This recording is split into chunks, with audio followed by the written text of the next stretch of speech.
इस लेक्चर में हम मिलेट कल्टीवेशन के बारे में पढ़ेंगे। ये रिसेंटली न्यूज़ में है। मिलेट का मतलब होता है जी मोटे अनाजों को बोलते हैं, मोटे अनाज। जैसे आपका ज्वार होता है, ज्वार को इंग्लिश में सोरगम भी बोलते हैं, या आपका बाजरा होता है, बाजरे को आपका बोलते हैं जी पर्ल मिलेट, या फिर रागी होता है, रागी को बोलते हैं फिंगर मिलेट। तो ये होते हैं, इनको बोलते हैं। ये न्यूज़ में इसलिए है, अभी आई फेड क्या है, international fund for agriculture development. ये एक यूनाइटेड नेशन की स्पेशलाइज एजेंसी है, इसने सपोर्ट किया है। ये एक इनिशिएटिव है, मध्य प्रदेश की दंडोरी डिस्ट्रिक्ट में स्टार्ट किया गया था 2013-14 में। वहाँ पे कोडो और कुटकी मिलेट स्टार्ट मतलब कल्टीवेशन करने के लिए ये इनिशिएटिव लिया गया था। तो इसको दोबारा रिवाइव कर रहा है ये आईफेड। ये जी देख सकते हो आप इमेज में, ये है कोडो मिलेट। इसका कुछ ऐसा प्लांट होता है, और इससे जो ये दिखाई दे रहे हैं आपको, इसके जो बाल वगैरह जैसे इसकी, ये से क्या है निकाला जाता है ये बीज, ये सीड, इसको साफ करके ये कोडो बनाया जाता है। ये खाने के काम आता है फूड इंडस्ट्रीज़ में। और ये जी आपका कुटकी, कुटकी मिलेट। ये आईफेड क्या है, international fund for agriculture development, एक स्पेशलाइज एजेंसी है यूनाइटेड नेशन की। एक 1974 में वर्ल्ड फूड कॉन्फ्रेंस हुई, उसका ही आउटकम है ये आईफेड। मतलब 1974 में कॉन्फ्रेंस हुई, उसमें डिसीजन लिया गया ऐसी कोई ऑर्गेनाइजेशन बनाई जाएगी। फिर 1977 में फाउंडेड कर दिया इसको, मतलब एस्टेब्लिश कर दिया, सेटअप कर दिया, इसकी स्थापना कर दी आईफेड की। जो किस पे फोकस करता है, इसका टारगेट क्या है जी, international fund for agriculture development. इसका टारगेट है रूरल पॉवर्टी को रिडक्शन करना, मतलब जो ग्रामीण क्षेत्र में गरीबी है उसको मिटाना, कम करना। Working with poor rural population, जो गरीब ग्रामीण क्षेत्र में पॉपुलेशन है उसके साथ काम करना। इन डेवलपिंग कंट्रीज में टू एलिमिनेट पॉवर्टी, एलिमिनेट का मतलब है जी रिमूव करना, कि हटाना, पॉवर्टी गरीबी को ख़त्म करना, हंगर भुखमरी को ख़त्म करना, और माल न्यूट्रिशन कुपोषण को ख़त्म करना, इसके टारगेट हैं। अब जो प्रोजेक्ट है जी कोडो कुटकी मिलेट, ये प्रोजेक्ट के बारे में डिटेल से पढ़ते हैं। ये प्रोजेक्ट स्टार्ट किया गया था 1497 वुमन फार्मर्स को इसमें चुना गया, कि इनसे वुमन जो महिला किसान हैं उनसे स्टार्ट किया गया 40 विलेज में। और कौन सी मेन ट्राइब थी जिन्होंने ये कल्टीवेशन की, गोंडा और बाइगा ट्राइब ने स्टार्ट किया जी। ये जनजाति के लोग हैं, मतलब एक कास्ट है एसटी कम्युनिटी की, शेड्यूल्ड ट्राइब, गोंडा और बाइगा, ये भी याद रखना, मध्य प्रदेश में ये ट्राइब। तो इन्होंने स्टार्ट किया जी इनको ग्रो करना, कल्टीवेशन करना। ये दो माइनर मिलेट हैं जो कोडो और कुटकी, ये 749 एकड़ में स्टार्ट किया गया। एकड़ का मतलब है जी एक एकड़ में लगभग, मोस्टली अगर माने, अगर मोटा मोटा हम एक एकड़ में लगभग एक खेत के बराबर होता है 1 फील्ड। तो 749 फील्ड से स्टार्ट किया गया। सीड और ट्रेनिंग दी गई जी इसको उगाने के लिए। आइडेंटिफाइड फार्मर्स, जो फार्मर्स को आइडेंटिफाइड किया गया, उन्हें गुड क्वालिटी के सीड दिए गए कोडो और कुटकी मिलेट के। और साइंटिस्ट ने ट्रेन किया। साइंटिस्ट कहाँ से आए, जवाहरलाल नेहरू एग्रीकल्चर यूनिवर्सिटी है जी जबलपुर में, ये मध्य प्रदेश में है जबलपुर। इस यूनिवर्सिटी से कुछ साइंटिस्ट आए, वैज्ञानिक, और लोकल जो कृषि विज्ञान केंद्र थे वहाँ से कुछ एग्रीकल्चरिस्ट आए, साइंटिस्ट। उन्होंने फार्मर्स को ट्रेन किया कि कैसे इसको कल्टीवेट करना है, कैसे उगाना है इस फसल को। इसमें जी फील्ड प्रिपरेशन की गई, फील्ड को प्रिपेयर तैयार किया गया, और लाइन सोइंग की गई। लाइन सोइंग का मतलब है जी बोना, बीज को बोना लाइन से। जैसे क्या है, हैंड से ब्रॉडकास्ट कर देते हैं ना, हाथ से बिखेर देते हैं। जैसे ये फील्ड है जी, फील्ड में क्या क्या हाथ से किसान बिखेर दिया यहाँ पे ये, लेकिन इसके बजाय लाइन से बोना, लाइन से सीड, ये होता है लाइन सोइंग। तो इस तरह से इसमें एप्लीकेशन यूज किया गया कंपोस्ट का। कंपोस्ट का मतलब है गोबर वगैरह की खाद बगाना के, उसे यूज किया गया। जिंक यूज किया गया। दूसरा फंगीसाइड यूज किए गए। फंगीसाइड का मतलब है जी कीटनाशक मान सकते हो, मान लो फंगी वगैरह ना लगे, फसल को ख़राब ना करे, ऐसे केमिकल्स यूज किए गए ताकि फसल अच्छी हो सके। सेल्फ हेल्प ग्रुप की सहायता ली गई। यहाँ पे क्या जी, फार्मर्स का सेल्फ हेल्प ग्रुप बनाया गया। सेल्फ हेल्प ग्रुप है जी, कुछ किसानों को मिला के या किसी आदमी को मिला के कुछ एक ग्रुप बना देते हैं जो अपनी सहायता खुद करते हैं। सेल्फ का मतलब स्वयं, हेल्प मतलब सहायता, ग्रुप मतलब समूह, अपनी सहायता खुद करेंगे जो भी कुछ लेना है। तो इन्होंने जो प्रोड्यूस हुई जी, जो कोडो कुटकी, उसको प्रोक्योरमेंट किया, मतलब प्रोक्योरमेंट करना, उपलब्ध कराना। फिर उसकी मैकेनिकल डी हलिंग की। डी हलिंग का मतलब है, जैसे मान लो ये, जैसे आप धान का एग्जाम्पल लो या फिर बाजरे का लोगे जी, बाजरा उगाने के बाद ऐसे तो यूज़ नहीं किया जा सकता, उससे बाजरे से बाल निकलेंगी। ठीक है, जैसे ये बाल निकली जी बाजरे की, ये मान लो जी, यहाँ पे एग्जाम्पल लेते हैं, ये है बाजरे की बाल। अब इसमें से बाजरा अलग करना है, तो ये एक तो है जी हाथ से मेथड कि हाथ से अलग करो इसे, या फिर मशीन से। तो ये मशीन यूज की गई क्योंकि हाथ से करने से टाइम कंज्यूमिंग मेथड है जी हाथ से करना, तो ये इसमें मेथड यूज किए गए। अब इसका इम्पैक्ट क्या पड़ा, ये इनिशिएटिव लिया जी जो रिवाइवल ऑफ मिलेट कल्टीवेशन का, इससे क्या है जो नंबर ऑफ फार्मर्स हैं वो इंक्रीज हो गए जी, जो कोडो कुटकी उगाते थे, जो ग्रो करते थे, इनमें इंक्रीज हो गया इस प्रोजेक्ट में। लगभग 14,301 फार्मर इसे 2019-20 में उगा रहे थे इस कोडो कुटकी को। इससे एरिया ऑफ एकड़ भी बढ़ा जी, एकरीज का मतलब है एरिया बढ़ा, इंक्रीज हुआ। पहले 449 एकड़ से स्टार्ट की गई कोडो कुटकी, और अब 2019-20 का डेटा बता रहा है 14,876 एकड़ पे कोडो और कुटकी उगाई जा रही है मध्य प्रदेश में, उसमें जहाँ पे स्टार्ट किया गया था ये मिलेट कल्टीवेशन। इसमें क्या जी, ये जो कोडो कुटकी है ये न्यूट्रिशनल गोल को मीट करने में मतलब सहायता करती है, मतलब ये क्या ही पोषक तत्व बहुत मिलते हैं इसमें। ये चिल्ड्रन में माल नूरिशमेंट है, जो कुपोषणता हो जाती है उसको कम करने में सहायता करता है मिलेट कल्टीवेशन। ये मिलेट कल्टीवेशन क्या है, इसकी क्रॉप यील्ड भी बढ़ी है। क्रॉप यील्ड का मतलब है जी प्रोडक्टिविटी, उत्पादकता। जैसे एक खेत में पहले मान लो 4 टन कोडो कुटकी हो रहा था, तो ये इंक्रीज होकर ज़्यादा हो गया 5 टन 6 टन, मतलब लगभग 1.5 से 2 टाइम्स हायर हो गया पहले से जितना मिलेट होता था एक खेत में, वन फील्ड में। अब मिलेट के बारे में थोड़ा डिटेल से पढ़ते हैं जी। ये तो देख लिया अभी रिवाइवल ऑफ मिलेट कल्टीवेशन जो इनिशिएटिव था, जिसको आईफेड अभी सपोर्ट कर रहा है जी, इसको सपोर्ट कर रहा है। अब मिलेट क्या है जी, millet often referred to as super food. Millet को सुपर फूड भी बोलते हैं और हिंदी में बोलते हैं मोटा अनाज। जो इसकी प्रोडक्शन है जी, ये एक तरह से सस्टेनेबल एग्रीकल्चर है और हेल्दी वर्ल्ड के लिए जानी जाती है, सस्टेनेबल एग्रीकल्चर है। इंडिया में मिलेट कौन कौन से जी, मेजर 3 मिलेट हैं जी इंडिया में। कौन कौन से, ज्वार, इसको बोलते हैं सोरगम इंग्लिश में, बाजरा, ये पर्ल मिलेट, बाजरा इंग्लिश में भी बोलते हैं, पर्ल मिलेट भी बोलते हैं, या रागी या फिंगर मिलेट, ये इनके नाम है जी। 3 मेजर मिलेट हैं जो उगाई जाती हैं इंडिया में। ये देख सकते हो जी आप, ये है ज्वार या सोरगम बोल सकते हो आप, सोरगम या ज्वार, ये उगाई जाती है इंडिया में। ये जी आपका बाजरा, ये देख रहे हो आप बाजरा, ये बालें होती हैं जी, ये मशीन से निकाल के ऐसे बाजरा निकलता है, और फिर बाजरे का आप आटा, जैसे गेहूं के आटे से रोटी खाते हो, इसकी रोटी बनती है, अगर आपको पता होगा ही।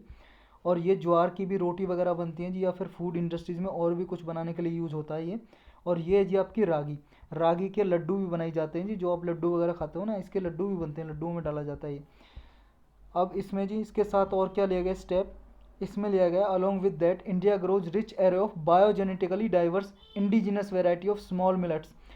ये तो इंडिजिनस वेराइटी हैं जी कुछ, मतलब जो क्या है जी, इंडिजिनस पीपल जो निवासी रहते हैं मध्य प्रदेश में, जैसे कोडो, कुटकी, चना और सावनमा, ये छैना, छैना जी, ये चना नहीं छैना, तो ये इनको कुछ मिलेट की वेराइटी हैं जो इंडिजिनसली उगाई जाती हैं। नेक्स्ट क्या जी, मेजर प्रोड्यूसर कौन कौन से हैं जी इसमें, मतलब सबसे ज़्यादा कौन कौन से स्टेट में होता है इंडिया में, सबसे ज़्यादा होता है जी राजस्थान में, फिर आंध्र प्रदेश में, फिर तेलंगाना, कर्नाटक, तमिलनाडु, महाराष्ट्र, गुजरात, हरियाणा, इन प्लेस में मिलेट कल्टीवेशन किया जाता है, मतलब ज्वार, बाजरा, रागी उगाए जाते हैं जी इन प्लेस में। अब इसके रिवाइवल की ज़रूरत क्या पड़ी जी, need for revival millet cultivation. जो मिलेट कल्टीवेशन को दोबारा रिवाइव किया जा रहा है, रिवाइव का मतलब दोबारा से इसको उगाना शुरू करें फार्मर्स और ज़्यादा से ज़्यादा ग्रो करें, इसकी ज़रूरत क्या है, फर्स्ट ज़रूरत है जी, फर्स्ट नीड है न्यूट्रिशनल सिक्योरिटी, मतलब इसमें पोषक तत्व बहुत अधिक पाए जाते हैं जी। ये लेस एक्सपेंसिव है, एक तो मिलेट क्या है जी सस्ता मिलता है, गेहूं वगैरह होता है ना, वीट हो गया आपका, राइस हो गया, उससे बहुत सस्ता मिलता है ज्वार बाजरा, ये जी बाजरा वगैरह बहुत सस्ता होता है, लेकिन न्यूट्रिशनली सुपीरियर होता है वीट से और राइस से। बहुत हाई प्रोटीन होता है इसमें, फाइबर होता है, विटामिन होते हैं, मिनरल्स होते हैं, जैसे आयरन कंटेंट इसमें पाया जाता है मिलेट्स में। इसमें कैल्शियम और मैग्नीशियम भी मिलता है जी, कैल्शियम मैग्नीशियम जो आपकी बॉडी के लिए बहुत आवश्यक है। फॉर एग्जांपल रागी का अगर उदाहरण लेंगे, रागी में सबसे हाईएस्ट कैल्शियम कंटेंट मिलता है अमंग ऑल फूड ग्रेन्स। जितने भी फूड की ग्रेन्स पाए जाते हैं ना जी, जितने भी खाने वाले खाद्य पदार्थ, उनमें सबसे ज़्यादा रागी में कैल्शियम होता है। अब देख लो कितने इंपॉर्टेंट है ये मिलेट है जो आपके मोटे अनाज। It's high iron content can fight high prevalence of anaemia. जो रागी में हाई आयरन कंटेंट मिलता है, कैल्शियम भी मिलता है और आयरन भी मिलता है, उससे क्या है जो एनीमिया की बीमारी हो जाती है ना बॉडी में, अगर आयरन की कमी हो जाए तो एनीमिया हो जाता है, एनीमिया डिसीज़। तो इस डिसीज़ को हैंडल करने में, टैकल करने में ये सहायता कर सकता है अगर रागी खाएं तो लोग बाग। ये इंडियन वूमन में जो क्या जी रिप्रोडक्टिव एज में और इन्फेंट की जब क्या जी जैसे वूमन प्रेग्नेंट होती है तो उस दौरान क्या है एनीमिया की शिकार हो सकती है, एनीमिया डिसीज़ हो सकती है, क्योंकि बॉडी में आयरन की कमी हो जाती है उस दौरान। या फिर इन्फेंट जो बच्चा होता है जी, शिशु होता है 28 दिन का या 1 साल का, उसमें क्या है एनीमिया की कमी हो सकती है। तो अगर माताएं मान लो जी रागी कंटेंट अच्छे से खाएं तो उनके दूध के जरिए इन्फेंट में भी एनीमिया के डिसीज होने के कम चांस हो सकते हैं। तो प्रिवलेंस का मतलब है जो एनीमिया होता है ना वुमेंस वगैरह में, तो उसको रोका जा सकता है। नेक्स्ट है जी क्लाइमेट रेजिलिएंट। नीड क्या है उसकी उगाने की, क्योंकि ये क्रॉप है जो क्लाइमेट रेजिलिएंट है। क्लाइमेट रेजिलिएंट का मतलब ये हार्डर और ड्रॉट रेजिस्टेंस क्रॉप है जी। मतलब जहाँ पे सूखा होती है ना, ड्रॉट का मतलब है सूखा, जहाँ पे पानी बहुत कम होता है, बारिश बहुत कम होती है, रेनफॉल कम होता है, उस एरियाज़ में भी उगाया जा सकता है। और इसका जो ग्रोइंग सीजन है, मतलब इसे उगाने में जितने दिन लगते हैं 70 टू 100 डेज चाहिए होते हैं उगाने में। और जो पैडी और वीट होता है, पैडी का मतलब धान और वीट मतलब गेहूं को उगाने में लगभग 120 से लेकर 150 डेज लग जाते हैं इस क्रॉप को उगाने में। लेकिन इसको सिर्फ 70 टू 100 डेज में उगाया जा सकता है। और इसमें जो वाटर की रिक्वायरमेंट है वो भी बहुत कम है, 300 टू 500 mm है। और जो कि पैडी वीट में लगभग 600 से लेकर 1200 mm तक वाटर चाहिए होता है रिक्वायरमेंट।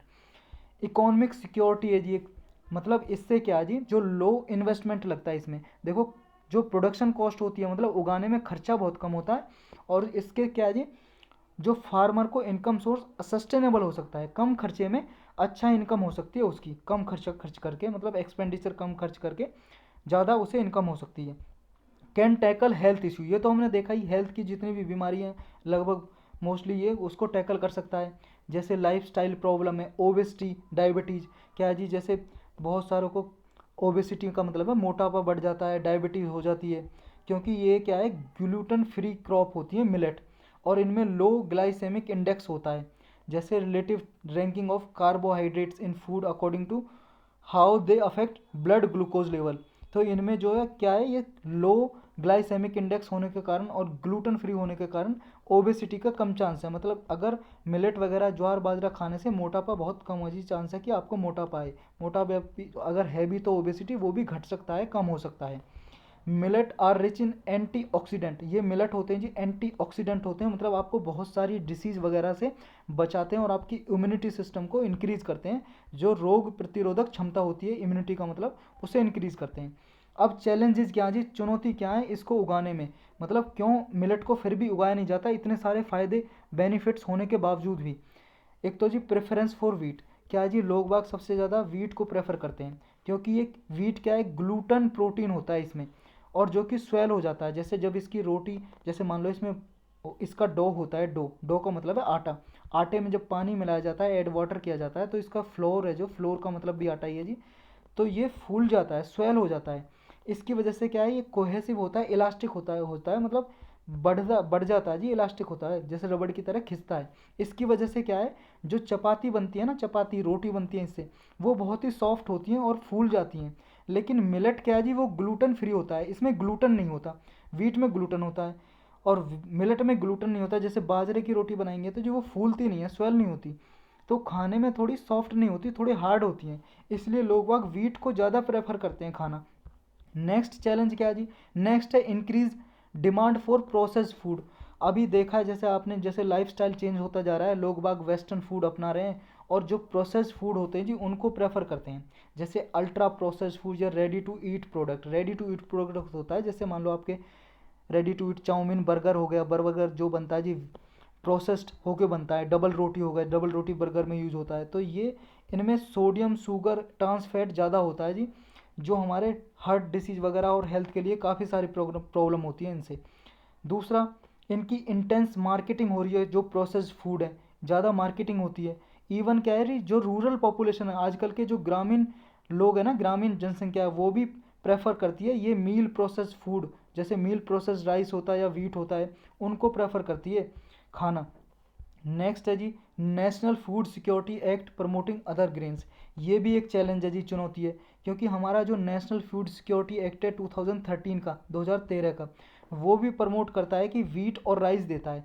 जो हमारा पब्लिक डिस्ट्रीब्यूशन सिस्टम है ना, जिसमें बीपीएल फैमिलीज़ को फ्री में राशन दिया जाता है या फिर कम रेट पे, जो बिलो पॉवर्टी लाइन, बीपीएल का मतलब है जी बिलो पॉवर्टी लाइन, जो गरीबी रेखा से नीचे लोग हैं उनको 2 रुपये किलो के हिसाब से वीट दिया जाता है और 3 रुपये किलो के हिसाब से राइस, चावल दिया जाता है 5 किलो दिया जाता है जी। इसमें ऑल हाउस होल्ड को पर पर्सन 5 kg दिया जाता है। तो इसमें क्या है जी, ये वीट और राइस को प्रमोट करता है, लेकिन यहाँ पे मिलट का कोई प्रावधान नहीं रखा गया कि मिलट भी दिया जाए। एक ये भी चैलेंज है।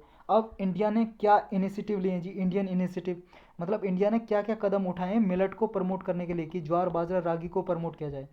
एक तो जी प्रमोटिंग मिलट को प्रमोट कर रहा है। यूनियन एग्रीकल्चर मिनिस्ट्री ने अप्रैल 2018 में मिलट को न्यूट्री सीरल डिक्लेयर कर दिया था, न्यूट्री सीरल, क्योंकि इसमें हाई न्यूट्रिशन वैल्यू पाई जाती है जी, और एंटी डायबिटिक प्रॉपर्टीज़ है इसमें, मतलब डायबिटीज़ नहीं होने देता ये अगर इसे रेगुलरली खाया जाए तो मिलट को। 2018 में इंडिया ने national year of millet declare कर दिया था 2018 को, कि राष्ट्रीय साल डिक्लेयर कर दिया था मिलट का 2018 को। इंक्रीज इन एमएसपी, इंडिया ने एमएसपी भी इंक्रीज किया जी, मिनिमम सपोर्ट प्राइस, न्यूनतम समर्थन मूल्य जो गवर्नमेंट देती है ना फसल जब खरीदती है किसानों से, उसे बोलते हैं जी मिनिमम सपोर्ट प्राइस। जैसे डिक्लेयर करती है, जैसे आप कोई भी क्रॉप बोने जा रहे हो, मतलब फील्ड में उसकी कल्टीवेशन करने जा रहे हो, उससे पहले फील्ड में क्रॉप को बोने से पहले, मतलब सीड लगाने से पहले गवर्नमेंट एक प्राइस अनाउंस करती है एमएसपी, उसे बोलते हैं एमएसपी, मिनिमम सपोर्ट प्राइस के इतने दामों में हम कम से कम खरीदेंगे, और जिस दाम में खरीदती है उसे बोलते हैं जी, मतलब एमएसपी से हायर ही खरीदते हैं, या फिर एमएसपी पे या एमएसपी से हायर प्राइस में ही खरीदेगी, एमएसपी से कम नहीं खरीदेगी, समझ गए। तो वो होता है जी हमारा प्रोक्योरमेंट प्राइस, प्रोक्योरमेंट प्राइस होता है जी, प्रोक्योरमेंट प्राइस। स्पेलिंग आप देख लेना, वैसे मैं लिख देता हूँ अगर आपको चाहिए तो।